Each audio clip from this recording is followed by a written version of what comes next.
करते हैं प्रारंभ।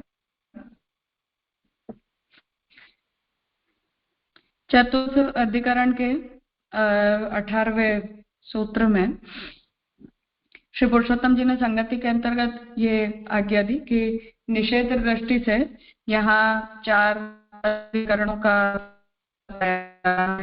4 सूत्रों से निषेध मुख आनंद वो ब्रह्म में हो सकता उसका विचार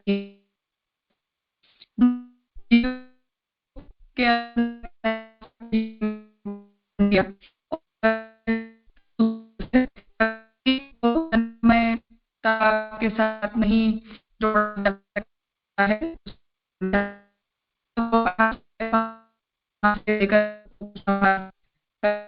पूरे विषय किया है।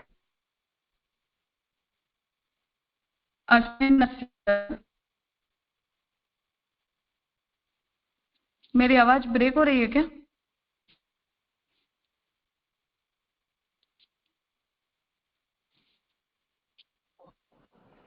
हाँ राजा। हाँ स्वाति राजा, हाँ आवाज ब्रेक हो रही है।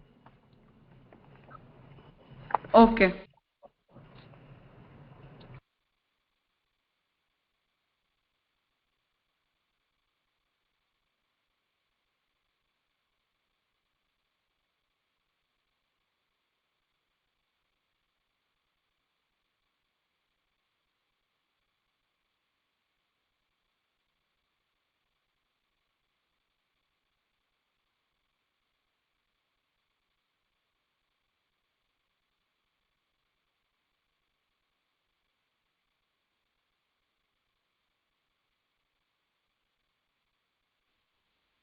अब ठीक है?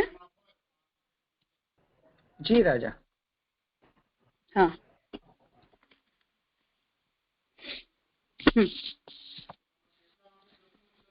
अस्मिन्नस्य तद्योगम शास्ति। अब यहाँ 17वें सूत्र में जो प्रकृति की आनंदमयता का निषेध किया गया उसे ही अब आगे बता रहे हैं कि इसलिए भी जड़ प्रकृति आनंदमय नहीं हो सकती कि इस आनंदमय में जीव का भी आनंद रूप से योग बतलाया गया है, अर्थात फल रूप से आनंद की प्राप्ति बताई गई है।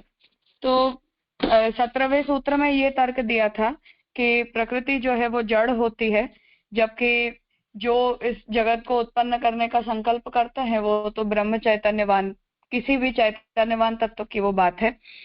उसी आर्ग्यूमेंट को कंटिन्यू करते हुए 18वें सूत्र में ये बात कही जा रही है कि जड़ प्रकृति को हम आनंदमय नहीं कह सकते, क्योंकि जिस जीवात्मा को फल के रूप में आनंदमयता की प्राप्ति होती है वो आनंदमयता की प्राप्ति उसे प्रकृति को प्राप्त करके होगी ऐसा कहा नहीं जा सकता है, क्योंकि प्रकृति से मुक्त होकर जीव आनंदमयता को या किसी भी प्रकार के उत्तम फल को प्राप्त करता है।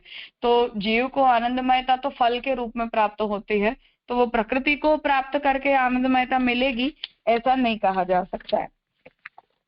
जीव को तो जड़ कह नहीं सकते, ब्रह्मवेत्ता होकर ही ब्रह्म को प्राप्त करता है इत्यादि श्रुति ही जीव की चैतन्यता सिद्ध करती है। तो हम जीव को खुद को तो जड़ नहीं कह सकते, और जीव जो है वो जड़ नहीं हो सकता है, क्योंकि ब्रह्म को जानकर जीव जो है वो ब्रह्म को प्राप्त करता है। तो यहाँ जो श्रुति है वो भी जीव के अंदर चैतन्यता की सिद्धि करती है, इसलिए हम उसे प्रकृति को प्राप्त करके आनंदमयता को प्राप्त करेगा या स्वतंत्र रूप से आनंदमयता को प्राप्त करेगा ऐसा हम नहीं कह पाएंगे। इसलिए न तो जीव आनंदमय है न जड़ प्रकृति ही है, अंत में ब्रह्म ही आनंदमय सिद्ध होता है। तो जो बात 15 और 16 इन दोनों 16 और 17 इन दोनों सूत्रों से कही जा रही थी उसका यहाँ अर्थ कर रहे हैं कि इसलिए हम जीव को भी आनंदमय नहीं कह सकते और प्रकृति को भी नहीं कह सकते, इसलिए ब्रह्म की ही आनंदमयता जो है वो सिद्ध होती है। जो पुनः अड़ंगा लगाकर अधिकरण को भंग करते हैं वह भी उनका अज्ञान ही है, उन्हें भी आनंदमय कौन सा पदार्थ है यह तो बतलाना ही पड़ेगा। अब फिर से इस अधिकरण में को भंग करते हुए जो पूर्व पक्षी आ रहे हैं उन्हें ये बात कही जा रही है कि आनंदमयता क्या पदार्थ है वो उन्हें भी बताना पड़ेगा। जीव को तो कह नहीं सकते क्योंकि ब्रह्मणा विपश्चिता, इस वाक्य से आनंदमय को ब्रह्म ज्ञान के फल के रूप से बतलाया गया है। यदि कहा जाए कि स्वर्ग के समान आनंदों से युक्त जड़ प्रकृति भी आनंदमय है, तो प्रश्न उठता है कि इस आनंदमय जड़ प्रकृति का आश्रय कौन है। तो अब यहाँ पूरे आनंदमय अधिकरण का उपसंहार कर रहे हैं, इसलिए सब विषयों को यहाँ संकलित किया है। तो ये कह रहे हैं कि ब्रह्मणा विपश्चिता, ये वाक्य से ये बात सिद्ध होती है कि जीव को हम आनंदमय नहीं कह सकते, क्योंकि यहाँ ब्रह्म ज्ञान के फल के रूप में आनंदमयता की प्राप्ति को बताया गया है। अगर कोई ये कहे कि स्वर्ग की ही तरह आनंदों से युक्त जो जड़ प्रकृति है वो भी आनंदमय है, क्योंकि जैसे स्वर्ग आदि लोक होते हैं वो भी जड़ ही होते हैं, फिर भी वहां जीवों को आनंद की अनुभूति तो होती है। तो ये प्रश्न उपस्थित होता है कि इस आनंदमय जड़ प्रकृति का आश्रय कौन है, अर्थात स्वर्गलोक के अंदर जो आनंद की अनुभूति होती है वो तो किसी न किसी देवता के संग के कारण प्राप्त होती है, या जिन जीवों को वहां स्थान मिलता है उन जीवों के पुण्य फल के परिणाम स्वरूप वहां की साधन सामग्री से आनंद लाभ होता है, केवल उस स्थान से नहीं होता। अर्थात केवल जड़ पदार्थों से आनंद होता है ऐसा नहीं कह सकते। इसलिए प्रकृति को भी अगर आनंदमय कहना है तो प्रकृति का कोई ना कोई आश्रय तो होना ही चाहिए जो पुनः चैतन्यवान हो। किसी भी जड़ पदार्थ से जो है वो आनंद का लाभ पॉसिबल नहीं है। यदि जड़ प्रकृति को स्वयं ही अपना आश्रय मान लें तो आनंदमय केवल फल मात्र ही रह जाएगा।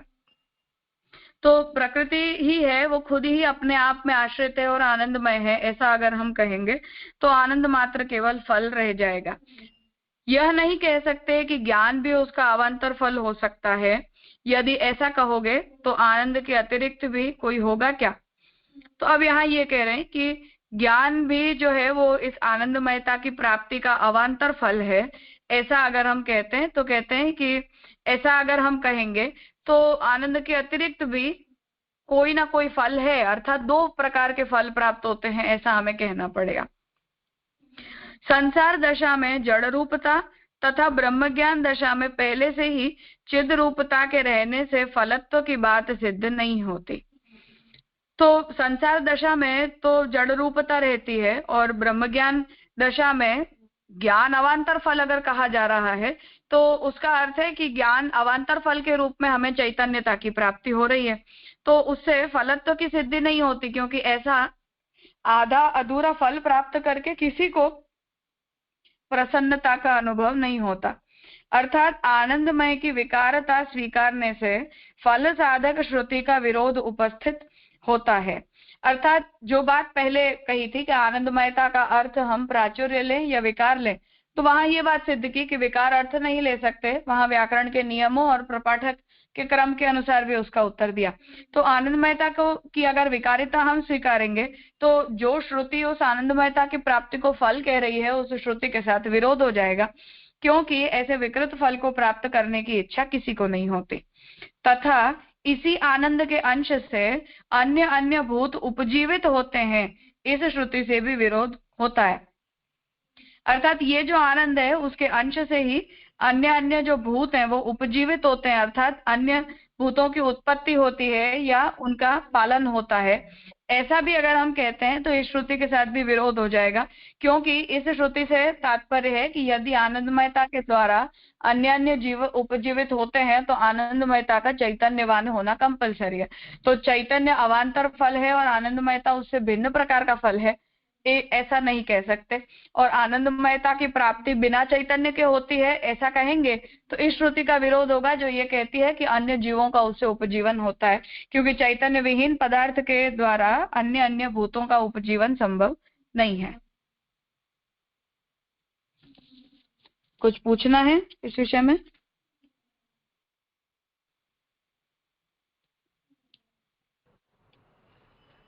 अच्छा, ये जो लास्ट में आया ना, आनंद के अंश से अन्य अन्य भूत उपजीवित होते हुए श्रुति से विरोध भी होता है, तो यानी सबका आश्रय तो आनंद ही है ना, रूप से लेके नाम लेके आनंद टोटालिटी है, तो फिर वो उससे ही सब अन्य अन्य भूत उपजीवित हो गए, तो विरोध कैसे, वो समझ में नहीं आया।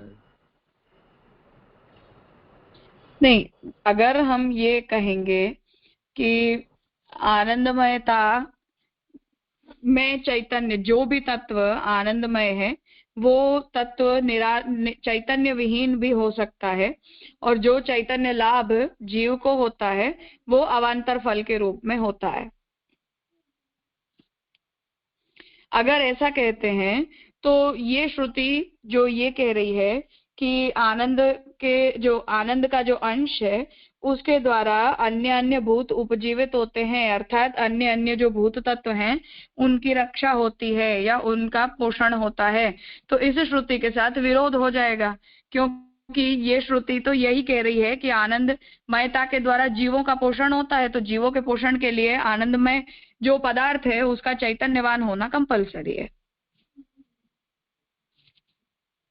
हाँ जी राजा, हाँ, प्रणाम। हाँ तो क्योंकि ये ऑप्शन रखा ना कि भले ठीक है हम ये कहें कि वो वस्तु मानव चैतन्यवान नहीं है, परंतु ज्ञान अर्थात चैतन्य का जो धर्म है वो आनंदमयता की प्राप्ति के साथ अवान्तर फल के रूप में प्राप्त होता है। तो अवान्तर फल अगर हम कहेंगे तो फल दो हो गए, एक फल से ही कार्य सिद्ध होगा ऐसा तो हुआ नहीं, तो दो फल मानने पड़ेंगे उस स्थिति में, जो माना नहीं जा सकता है। और दूसरा तर्क ये दिया कि जीवों का उपजीवन होता है, ये बात अगर श्रुति कह रही है तो जीवों के उपजीवन के लिए आनंदमय युक्त तत्व के अंदर चैतन्य का होना कंपलसरी है। पर दो फल में दूसरा तो अपन अवान्तर कह रहे हैं ना, एक मुख्य फल है और अवान्तर फल, जैसे सिद्धांत मुक्तवाल में भी बताया, तो उसमें क्यों विरोध क्यों आ जाए, मीन्स दो फल में क्यों, क्या आपत्ति आ सकती है? अवान्तर फल का मतलब ये होगा कि आनंदमयता के अंदर जो नहीं है या जो एस्पेक्ट उसमें इनकम्प्लीट है उसका कंप्लीशन किसी दूसरे फल के द्वारा हो रहा है। अच्छा, अगर दूसरे फल के द्वारा हो रहा है हाँ तो वो विकृत हो गया ना आनंदमय। हाँ हाँ, ओके ओके राजा, ठीक है, वो सेंस में अवान्तर है तो ठीक, सच्ची बात है जी। हाँ प्रणाम राजा। हाँ राजेश भाई। हाँ राजा, दंडवत प्रणाम। तो राजा, हम चैतन्य जैसे महाप्रभु जी, मतलब हम बालबोध में देखते हैं जो सांख्य है, मतलब वो भी महाप्रभु जी ने मोक्ष के एक प्रकार स्वीकारा है त्याग से, और उसमें हमको जीव लाभ चैतन्य लाभ होता है, तो उसको फल की कैटेगरी में क्यों नहीं रख सकते? मतलब भले वो कोई जीव के लिए कुछ तो फल है ना सांख्य में, मतलब उसको जीव को चैतन्य लाभ हो गया। नहीं, फल की कैटेगरी में रख रहे हैं इसीलिए महाप्रभु जी ने बालबोध में उस प्रकार के फल का निर्णय दिया है कि ये फल प्राप्त होता है, परंतु जो मुख्य फल है उसके सामने वो कंसिडरेबल प्रकार का फल नहीं है, तो उसकी प्रशंसा भी नहीं कर सकते। तो ये सेंटेंस मेरे को मालूम नहीं पड़ा, मतलब वही रेफरेंस में कि ब्रह्म ज्ञान दशा में पहले ही चिद रूपता के रहने से फलत्व की बात सिद्ध नहीं होती, तो यहाँ चिद रूपता मतलब विज्ञानमय कोष की बात है, क्योंकि उसको तो अल्टीमेट फल ही विज्ञान में मिलेगा ना ब्रह्म ज्ञानी को, तो मतलब ये दोनों के साथ कोरिलेट है चिद्रूपता और विज्ञान में। नहीं, यहाँ ये कहना प्रश्न ये आया कि प्रकृति को आनंदमय मानने में समस्या क्या है, तो महाप्रभु जी ने अपना तर्क दिया जो पिछले सूत्र में दिया। अब यहाँ ये बात कही कि फलरूपता है आनंदमयता, इसलिए जड़ प्रकृति फल नहीं हो सकती है। तो ये कहा कि मिसिंग क्या है उसमें, तो मिसिंग एस्पेक्ट उसमें हमने कहा कि चैतन्य नहीं है। तो पूर्व पक्षी ये कह रहा है कि चैतन्य मानो अवान्तर फल के रूप में मिल जाता हो तो महाप्रभु जी ये कह रहे हैं कि अगर अवान्तर फल को प्राप्त करके मुख्य फल को पूरा करने की अपेक्षा होती हो, अर्थात जो मुख्य फल है जिसे आप अप्रिशिएट कर रहे हो वो अंतिम फल हुआ नहीं, उस अंतिम फल को पूरा करने के लिए आपको जो है वो किसी दूसरे भी फल की आवश्यकता पड़ रही है, तो आपका मुख्य फल विकृत हुआ, और अगर वो मुख्य फल विकृत हो गया तो उस स्थिति में ये सूत्र से भी उस अर्थात ये वचन से भी उसका विरोध हो जाएगा, और जो मुख्य फल का निर्णय दिया जा रहा है उस मुख्य फल के साथ भी समांतर फल का समावेश नहीं हो पाएगा, ऐसे यहाँ समझाना चाह रहे हैं। और जो चिद्रूपता की प्राप्ति की जब तक बात है, तो यहाँ तो प्रकृति के साथ प्राप्त करने के लिए कहा जा रहा है, परंतु चिद्रूपता की प्राप्ति का मतलब है कि अपने मूल चैतन्य के अंदर स्थित हो जाना। तो मूल चैतन्य के अंदर आप स्थित होते हो तो वो आनंदमयता की प्राप्ति तो हुई ही नहीं। तो हम यहाँ जिस प्रकार के अधिकरण के अंतर्गत जिस प्रकार के फल को डिस्कस कर रहे हैं, उसके प्रकारों के अंदर तो वो चिद्रूपता की प्राप्ति को कंसिडर ही नहीं किया जा रहा है। तो विज्ञानमय में भी नहीं आएगा मतलब? हाँ, नहीं आएगा, क्योंकि वो तो आत्मा का व्यष्टि चैतन्य है ना, वो तो समष्टि का भी चैतन्य नहीं है। अच्छा अच्छा, हाँ हाँ हाँ हाँ राजा, हुआ क्लियर। हाँ, तो राजा इसमें ऐसा हुआ ना कि प्रकृति को नेगेट करने के लिए हमने चैतन्य का मतलब जो हमने पॉइंट दिया, उसको भी अगर कोई काउंटर शंका हुई तो वहां चैतन्य को भी हमने नेगेट किया कि उसको भी हम अवादर फल नहीं गिन सकते। हाँ बिल्कुल। हाँ हाँ हाँ राजा। अर्थात वो मुख्य फल जिसे मिल रहा है, अर्थात जिसके द्वारा मिल रहा है, उसी तत्व में चैतन्य का भी गुण होना चाहिए, ऐसा हम कहना चाह रहे हैं। हाँ बराबर, मतलब आनंद आ गया तो ऑटोमेटिक चैतन्य आना ही आना है, इस तरह से। हाँ, वो आना ही चाहिए, ऐसा बिना चैतन्य विहीन आनंद नहीं हो सकता, और वो मुख्य फल तो बिल्कुल ही नहीं हो सकता है। हाँ हाँ हाँ राजा, हुआ। हाँ, प्रणाम राजा। हाँ राजा। हाँ वर्षा। दंडवत प्रणाम। हाँ दंडवत प्रणाम राजा। ये जो सूत्र है 18वां, उसमें अस्मिनस्य तदयोगम शास्ति, तो शास्ति का मतलब क्या है? सूत्र थोड़ी समझ में नहीं आ रहा है पूरा। आगे आएगा अभी। अच्छा जी। हाँ, आगे का भाषण चल रहा है, उसमें हो जाएगा। हाँ, यदि कहो कि ब्रह्म को पुच्छ बतलाना घृणास्पद है, तो एको ब्रह्मण आनंद, इस वाक्य में भी षष्ठी संबंधी भेद के निर्देश होने से ब्रह्म की परम पुरुषार्थता स्वीकृत न होगी। तो अब यहाँ पूर्व पक्षी फिर से इस बात को कह रहे हैं कि अगर ब्रह्म को पुच्छ बताना, अर्थात ब्रह्म पुच्छम जगत प्रतिष्ठा, ये जो वचन है, इसमें ब्रह्म को पुच्छ बताना अगर घृणास्पद है, तो एको ब्रह्मणो आनंद, इस वाक्य में अर्थात हम जिस आनंद की गिनती कर रहे हैं उसमें एक आनंद ब्रह्म का आनंद, ऐसी अगर हम गिनती करेंगे तो षष्ठी संबंधी भेद के निर्देश होने से ब्रह्म की पुरुषार्थता से स्वीकृत न होगी। तो एक आनंद ब्रह्म का आनंद, ऐसा कहने पर षष्ठी संबंधी भेद का निर्देश, तो एक आनंद किसका? ब्रह्म का। तो संबंध का अगर हम विचार करें तो जिसके संबंध से आनंद का निर्देश किया जा रहा है वो ब्रह्म तत्व का संबंध है। तो संबंध के निर्देश से अगर हम देखेंगे तो संबंध का निर्देश देखने से जो है वो ब्रह्म के अंदर उसकी सिद्धि नहीं होगी। अर्थात ब्रह्म के साथ, ब्रह्म के अंदर जिस प्रकार के आनंद की गिनती श्रुति बताना चाह रही है, उसकी सिद्धि वहां उससे नहीं होगी, क्योंकि ब्रह्म की पुरुषार्थ रूपता सिद्ध नहीं होगी। क्योंकि ब्रह्म के संबंध से फल हो रहा है या ब्रह्म स्वयं फल हो रहा है, इसका निर्णय नहीं हो सकता है।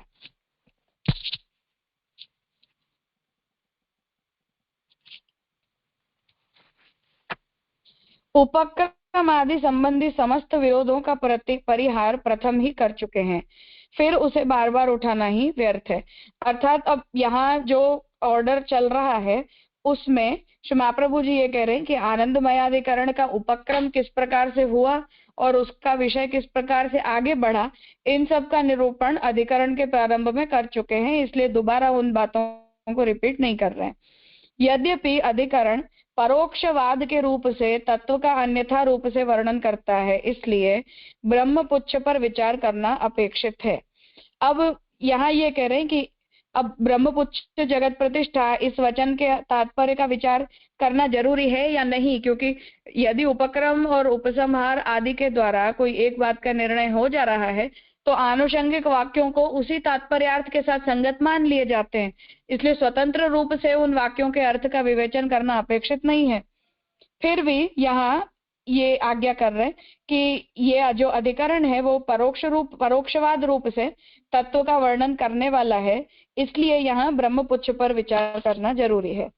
इसमें पुच्छ की ब्रह्मता का प्रतिपादन नहीं है जिससे कि जुगुप्सा का द्योतन हो। तो कल जो बात पूछी जा रही थी कि पूंछ में ब्रह्म है, तो ऐसा उसका तात्पर्य नहीं है, अपितु ब्रह्म को पुच्छ स्थानीय आधार स्थल बताया गया है, यह तो रूपक मात्र है। तो जो बात कल हमने सोची थी कि ब्रह्म की पूंछ में उसकी प्रतिष्ठा है, अर्थात पूरा जो ब्रह्मांड है वो ब्रह्म के अंश मात्र के अंदर प्रतिष्ठित है, इसलिए वो बात यहाँ कह रहे हैं कि ब्रह्म को पुच्छ स्थानीय आधार स्थल बताया गया है, जिसका आधार लेकर अर्थात उतने से अंश का आधार लेकर ये पूरा ब्रह्मांड स्थित है, इसलिए ये रूपक है, अर्थात रूपक अलंकार का वहां प्रयोग है। उक्त श्रुति का बाध तो ब्रह्मा द्वारा भी संभव नहीं है, अर्थात ये जो श्रुति वचन है इसके विपरीत अर्थ तो कोई भी बता नहीं सकता है, क्योंकि यहाँ उसका यही अर्थ है। यह भी कहना मूर्खता है कि आनंदमय को ही एकमात्र ब्रह्म मान लिया जाए तो कोई हर्ज नहीं है, अर्थात अन्नमय आदि को ब्रह्म न माना जाए। तो जो शंकराचार्य जी की सबसे पहली आर्ग्यूमेंट थी कि हमें अन्नमय आदि के अंदर तो ब्रह्मता का विचार करना ही नहीं चाहिए, वो उनके मतानुसार क्योंकि मिथ्या और मायिक है इसलिए उनमें ब्रह्मत्व का विचार नहीं किया जा सकता है। तो कह रहे हैं कि ये बात ठीक नहीं है कि हम केवल ब्रह्म को आनंदमय माने, परंतु अन्नमय आदि अन्य जो 4 कोश हैं उनके अंदर आनंदमयता का स्वीकार न करें। पहले तो आनंदमय के अब्रह्मत्व की कल्पना की, बाद में उसके पुच्छ में ब्रह्म ज्ञान का भाव निहित है, केवल इस आधार पर आनंदमय के ब्रह्मत्व की स्थापना का प्रयास करना महामूढ़ता है। तो पहले जो है वो पूर्व पक्षी ने आनंदमय के अब्रह्मत्व की कल्पना की कि हमें ब्रह्म को आनंदमय न कह के जीव को या प्रकृति को आदि को आनंदमय कहना चाहिए। उसके बाद फिर पुच्छ में ब्रह्म ज्ञान का भाव निहित है ऐसा कह दिया। केवल इतने आधार पर जो है वो आनंदमय के ब्रह्मत्व की स्थापना का प्रयास नहीं किया जा सकता है। केवल आनंदमय के ब्रह्मत्व मानने पर तुम्हें यह पता लगाना कठिन होगा कि विषय और फल में मुख्य कौन है। तो हम अगर ये कहेंगे कि केवल आनंदमय केवल ब्रह्म ही होता है, अन्नमयादि जो अन्य 4 हैं वो तो सारे मिथ्या होते हैं या निरानंद होते हैं, ऐसा अगर हम कहेंगे तो ये पता लगाना डिफिकल्ट हो जाएगा कि विषय और फल में से मुख्य कौन है, क्योंकि अन्नमयादि के अंदर भी आनंद है परंतु वो सीमित आनंद है, उसके ऊपर बढ़ते बढ़ते आनंद की मात्रा बढ़ती जाती है। तो किसी को अगर हम मिथ्या ही कह देंगे, उन्हीं कोष्ठों को यदि हम मिथ्या ही कह देंगे, तो उस स्थिति में हम ये निर्णय कैसे करेंगे कि किसके कॉन्टेक्स्ट में ब्रह्म के अंदर आनंदमयता का निरूपण किया जा रहा है, या जिसकी साधना के द्वारा हमें आनंदमयता की प्राप्ति करनी है वो विषय ही कौन रहेगा, या किस विषय का त्याग करके हमें फल को प्राप्त करना है, इन सब का निर्णय वहां कैसे होगा। पुच्छत्व की उक्ति तो पूर्व भावना की द्योतक है, अर्थात ब्रह्म प्राप्ति के पूर्व ब्रह्म ज्ञान की द्योतिका है। ज्ञान विषयत्व प्रतिष्ठा उसी में है जो कि अंगी आनंदमय में ही अंग रूप से प्रतिष्ठित है। तो पुच्छत्व की जो उक्ति है वो पूर्व भावना की द्योतक है, अर्थात पूर्व विषयों की द्योतक है। तात्पर्य यह है कि ब्रह्म प्राप्ति के पहले हमें ब्रह्म ज्ञान प्राप्त करना है, जो ज्ञान हमें ब्रह्म के आधार पर स्थित इस जागतिक पदार्थों के ज्ञान से होता है। तो हमें अन्नमय का ज्ञान हो, मनोमय का, प्राणमय, विज्ञानमय का, तभी हमें आनंदमयता का भी ज्ञान हो सकता है या ब्रह्म के भी स्वरूप का ज्ञान हो सकता है। उनका ज्ञान प्राप्त किए बिना डायरेक्टली आनंदमयता का ज्ञान तो होगा नहीं। इसलिए ज्ञान विषयत्व कौन है, तो निर्विशेषक जो ब्रह्म है अर्थात जो परब्रह्म है वो तो डायरेक्टली ज्ञान बनते ही नहीं है, क्योंकि उसमें उपासना की अपेक्षा है। जो आनंदमयता तो है वो आनंदमयता का ज्ञान हमें उपासना के द्वारा होता है, अर्थात कॉन्टेक्चुअली इन सबको कंपेयर करके हमें आनंदमयता के स्वरूप का ज्ञान होता है। इसलिए ज्ञान विषयत्व की जो प्रतिष्ठा है वो तो अन्नमयादि में ही है, क्योंकि हमारे ज्ञान का विषय अन्न, मन, प्राण, विज्ञान बनते हैं, और आनंदमयता ज्ञान का विषय नहीं बनता है, वो तो केवल अनुभूति का विषय बनता है। यहाँ अवयवी भाव को काल्पनिक ही मानना चाहिए, सत्य मानने में तो द्वैत भाव हो जाएगा। तो अवयव अवयवी भाव यदि इनमें संबंध हम मानते हैं अन्नमयादि के साथ आनंदमय का, तो द्वैत भाव सिद्ध होगा, जो हम सिद्ध नहीं करना चाहते। प्राणमय आदि का भी आनंदमय से अवयव अवयवी भाव ही है। शंका, यदि अवयव अवयवी को काल्पनिक मानेंगे तो हंस स्वरूप भी काल्पनिक ही सिद्ध होगा। अर्थात कोई अब ये कहे कि हमें अन्नमय आदि सभी को अवयव अवयवी का मतलब ये है कि जैसे शरीर और शरीरी, शरीर के अंग और शरीर, तो बॉडी के हमारे जितने भी अंग हैं उनके द्वारा हमारा शरीर बनता है। तो अगर हम ये कहेंगे कि अन्नमय आदि के साथ जो ब्रह्म का संबंध है वो शरीर के अंग और शरीर के जैसा संबंध है, तो उससे तो द्वैत भाव प्रकट होता है, जिस द्वैत का स्वगत भेद आप लोग याद कर लीजिए। तो महाप्रभु जी जो है वो सजातीय, विजातीय और स्वगत इन तीनों ही प्रकार के भेदों का निषेध करते हैं।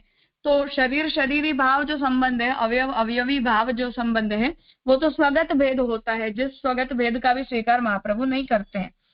इसलिए यहाँ हम इक्वली सभी को सर्वप्रथम ब्रह्मात्मक मानते हैं, दूसरा इन सभी का अंग के रूप में स्वीकार किया जाता है, परंतु वो द्वैत भाव युक्त संबंध नहीं होता। इसलिए जो है वो यहाँ ये बात कही जा रही है कि अगर हम अवयव अवयवी संबंध को काल्पनिक मानेंगे, मतलब मिथ्या मानेंगे, कोई ये कहे कि हाथ के साथ शरीर का संबंध या पैरों के साथ शरीर का जो संबंध होता है वो कोई वास्तविक संबंध नहीं होता है, वो तो मिथ्या संबंध होता है। तो ये कह रहे हैं कि हम ऐसा नहीं कह सकते हैं, क्योंकि ऐसा मानने पर तो जिस हंस की उपमा से आनंद का स्वरूप समझाया गया था, जहाँ मोद और प्रमोद को उसके पक्षी के पंखों के रूप में बताए गए थे, वो सभी भी काल्पनिक सिद्ध हो जाएंगे, क्योंकि उनका भी मिथ्यात्व साबित होगा। अतः स्थित परमात्मा जीव के अनुरोधानुसार उसके कल्याण के कल्याण के लिए हंस रूप में प्रकट हो गए, ऐसा मानने से ठीक होगा। इसलिए जो परमात्मा है, अंतः स्थित परमात्मा, तो जीव के अंदर ही, आत्मा के अंदर ही रहने वाले जो परमात्मा है, वही जीव के अनुरोधानुसार, अर्थात जीव को फल की प्राप्ति करवाने के हेतु से या जीव को आत्मानुभव करवाने के लिए हंस रूप से प्रकट होते हैं।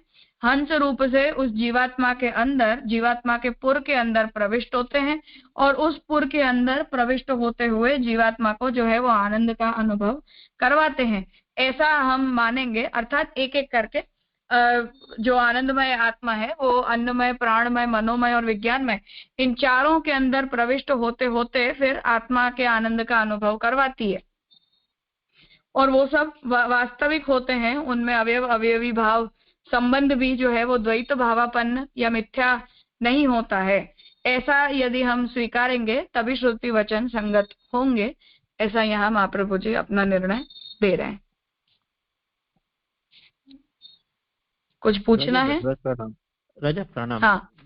एक दो सवाल, मतलब ये जो अवयवी आया, तो मतलब ये तो रामानुजाचार्य का मत से हुआ ना, मतलब हाँ, उनकी, तो हम अंश और अंशी और अवयव अवयवी में कैसे भेद देखेंगे? क्योंकि एक जगह ऐसा आया कि हमको उसको काल्पनिक नहीं मानना है, नहीं तो हंस स्वरूप भी काल्पनिक हो जाएगा, और हाँ। ऊपर आया कि उसको काल्पनिक ही मानना चाहिए, यह सत्य मानेंगे तो द्वैत भाव हो जाएगा। तो दूसरा वाला जो आया उसमें हमको अंश अंशी समझना है, अवयव अवयवी को ऐसे नहीं, अवयव अवयवी के संबंध को में जो है वो अवयवों को मिथ्या मान के अवयवी को सत्य मानना है, ऐसा इक्वेशन नहीं कर सकते हैं हम। मतलब संबंध के से उसको मिथ्या नहीं मानना है इस हाँ, तरह से? बिल्कुल बिल्कुल बिल्कुल। अच्छा, और राजा दूसरा ये जो लास्ट में आया ना, अंतस्थित परमात्मा जीव के अनुरोध, तो जो हम अंतर्यामी है, मतलब ये 5 कोष में जैसे देखे तो अंतर्यामी आनंद स्वरूप हुआ और आत्मा विज्ञान स्वरूप, इस तरह कैसे होगा इसमें? फिर तो मनोमय, प्राणमय, अन्नमय हो गए। हाँ, तो यहाँ मतलब ब्रह्म ज्ञान की स्थिति है, इसलिए अंतर्यामी ही उसको आनंद रूप में प्राप्त होंगे। तो फिर तो ये ये फिर थोड़ा डिफरेंस हो गया ना राजा, मतलब हम ऐसा बोल रहे हैं कि भक्ति से ही आनंद में आत्मा प्राप्त होंगे, मतलब ठाकुर जी होगा। और अगर हम अंतर्यामी तो ब्रह्म ज्ञानी है तो वहां तो विज्ञानमय तक की लिमिट है। तो ये दोनों को कैसे, क्योंकि भक्ति में तो हम हमेशा ऐसा मानते हैं ना कि जो सेव्य है, मतलब आगे भी हमने देखा परमात्मा है तो आनंदमय रहेगा, और अगर हम ये ब्रह्म ज्ञान तक की देख रहे हैं आनंद तो वो विज्ञानमय हो जाएगा, तो उसको परम आनंद मिलता ही नहीं है। ये थोड़ा लास्ट सेंटेंस से वो मैच नहीं कर पाया। देखो, जैसे जीवात्मा जो है वो ब्रह्म का अंश है, और ब्रह्म का अंश होने के कारण जैसे जीवात्मा में हम आनंद का तिरोधान नहीं मानते, परंतु अभाव नहीं मानते, तिरोधान मानते, जो भगवान की इच्छा से प्रकट हो सकता है, उसी प्रकार से अंतर्यामी ब्रह्म के आनंद का अंश है। और आनंद का अंश होने के कारण वो निरानंद तो नहीं है, बट जस्ट कि उस आनंद की वर्केबिलिटी नहीं है हमारे अंदर। अंतर्यामी जो है वो अपने आनंद को प्रकट नहीं करता या उस आनंद का प्रभाव प्रकट नहीं करता। तो वो प्रभाव तो प्रकट हो जाता है जब उस अंतर्यामी को हम अपने से भिन्न तत्व के रूप में न जानकर आनंद के ब्रह्म के अंश के रूप में और भगवान के एक रिप्रेजेंटेटिव के रूप में मानने लग जाते हैं। तो आज हम जब ये कहते हैं कि भगवान हमें प्रेरणा करते हैं, अगर हम ये कह रहे हैं जो बात श्री महाप्रभु जी ने विवेक धैर्याश्रम में कही है, तो भगवान की अंतर प्रेरणा होती है, वो अंतर्यामी रूप से ही तो करते हैं भगवान। तो अंतर्यामी रूप जो है वो इतना भिन्न रूप नहीं है और न तो द्वेष करने युक्त वाला कोई स्वरूप है, वो भगवान का ही अंश है जो हमारे अंदर रहता है। बस वो कार्यरत नहीं होता क्योंकि हम उसे अपने से उत्तम तत्व के रूप में या अपने सर्वस्व के रूप में पहचानते नहीं है, या अपने अपने को गाइड करने वाली फोर्स के रूप में स्वीकारते नहीं है। इसलिए तो वो और परम दोनों फिर एक हो जाते हैं, भिन्न भिन्न नहीं रह जाते। तो राजा इसमें एक थोड़ा एक्सटेंडेड क्वेश्चन, मतलब थोड़ा डिफरेंस है, पर जैसे हम बोलते हैं कि हमारे वहाँ जो स्वरूप है वो भक्त का भावात्मक है, कि तभी वो स्वरूप है, मतलब भावात्मक स्वरूप है कि भक्त से भाव से वो सेव्य है। तो जो अंतर्यामी रूपी भावात्मक है, इसके साथ ऐसा कुछ हृदय में जो भावात्मक है तो उसको ऐसे कुछ कोरिलेट कर सकते, मतलब जैसे हम बोलते हैं कि स्वरूप जो भी है भावात्मक। के सामने कौन सा स्वरूप होता है? नहीं, विरहानुभवी नहीं, मैं राजा सेवा कर्ता के स्वरूप में ही बात कर रहा हूँ कि हम जो मैं ये कह रही हूँ कि सेवा कर्ता भी जिस स्वरूप का भावन करता है वो भी पहले तो अंतर स्वरूप होता है जो बाह्य बनता है, या बाह्य होता है, उसका भावन करते करते हम जो है वो, अगर वो मैच्योर वे है अपना, तो पहले हम उनका मन में भावन करते हैं कि हम जिस स्वरूप की सेवा करना चाहते हैं वो ऐसा हो। मेंटल फैंटेसी होती है हमारी।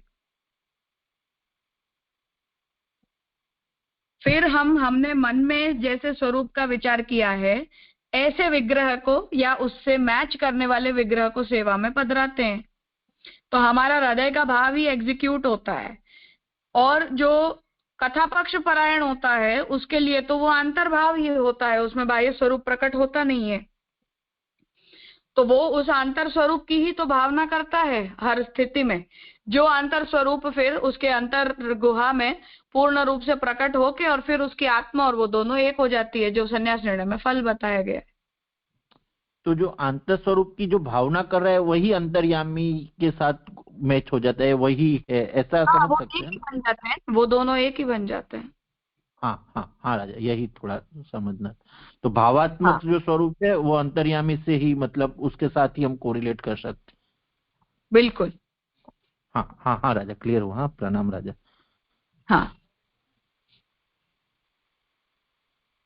हाँ जगदीश जी कहिए। हाँ प्रणाम राजा। ये बताया ना कि केवल आनंदमय के ब्रह्मत्व मानने पर ये पता लगाना कठिन होगा कि विषय और फल में मुख्य कौन है। तो यहाँ विषय क्या है और फल क्या है और मुख्यता क्या है? जिस साधन से हम ब्रह्म को समझने का प्रयास करते हैं वो विषय है, ब्रह्म विषय बनता है जब ज्ञान प्राप्त करते हैं तब। और जिस ब्रह्म का विषयतया हमने ज्ञान प्राप्त किया है उसकी आनंदमयता हमारा फल बनती है।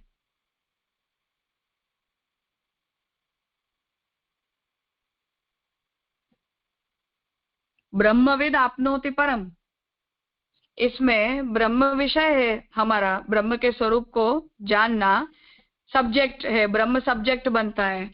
और ब्रह्म जब सब्जेक्ट बनता है तब वो ज्ञान डेवलप होते होते फिर जो है वो हमारा फल बनता है अंत में।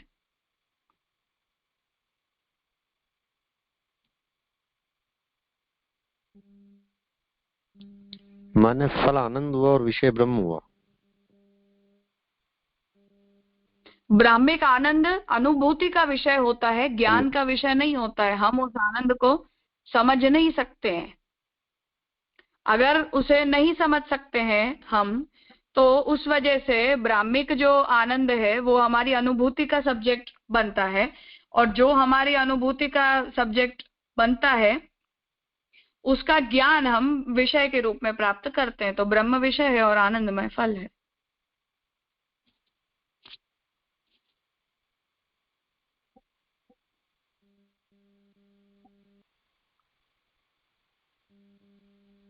अब जैसे इसमें ये बात जो आ रही है कि मैंने केवल आनंद में का ही यदि ब्रह्मत्व माने तो ये पता लगाना कठिन होगा कि विषय क्या है और फल क्या है।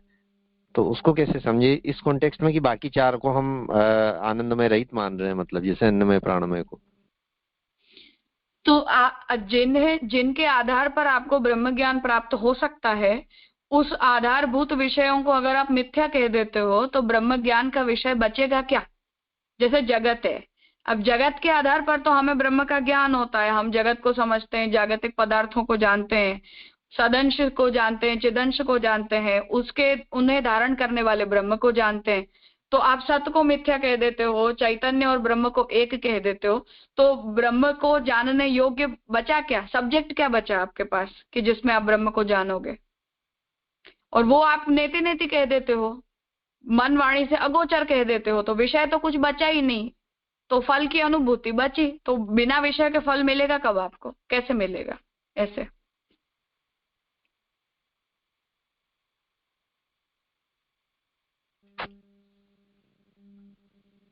पर जैसे जो बात आगे आई ना, जैसे कि केवल आनंदमय में आनंदमयता मान ली जाए और बाकी चार में जैसे बाकी चार में यदि हम आनंदमयता नहीं मानेंगे और डायरेक्ट आनंदमय की अनुभूति माने तो उसमें क्या ऑब्जेक्शन आ रहा है? वो तो शंकराचार्य जी का मत हो गया ना कि बाकी सब मिथ्या होते हैं और केवल ब्रह्म आनंदमय होता है। ये पक्ष हमारा तो नहीं है, क्योंकि हम तो ये कह रहे हैं कि अन्नमयादि सब उसी आनंद के अंश हैं, और अंश होने के नाते ग्रेजुअली हम एक एक स्टेप से एक एक वस्तु को जानते हैं। इसलिए हम पहले अन्नमय को जानते हैं, फिर हम प्राणमय को समझते हैं, अर्थात सत में से हम आनंद तक ग्रो करते जाते हैं। तो उन सभी वस्तुओं को अगर आप मिथ्या कह देते हो तो उन विषयों के आधार पर जिस ब्रह्म का ज्ञान प्राप्त करना है वो ब्रह्म आपके ज्ञान का विषय बनेगा ही नहीं। ये तो मिथ्यात्व को साबित करने वाली बात हो गई ना।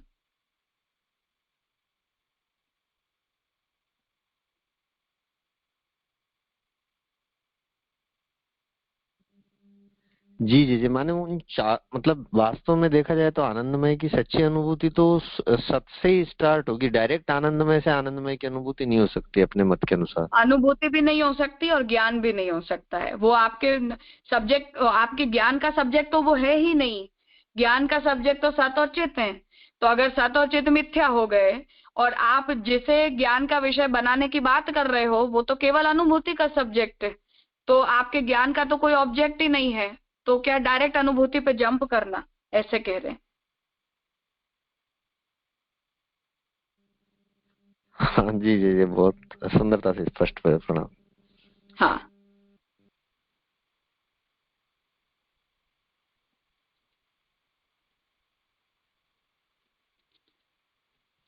ठीक है। तो मुझे लगता है हो गया है, ये अधिकरण यहाँ संपन्न हो रहा है। अब आगे का अधिकरण हम उद्धव गीता के सत्र के बाद प्रारंभ करेंगे। आज यहाँ रखते हैं।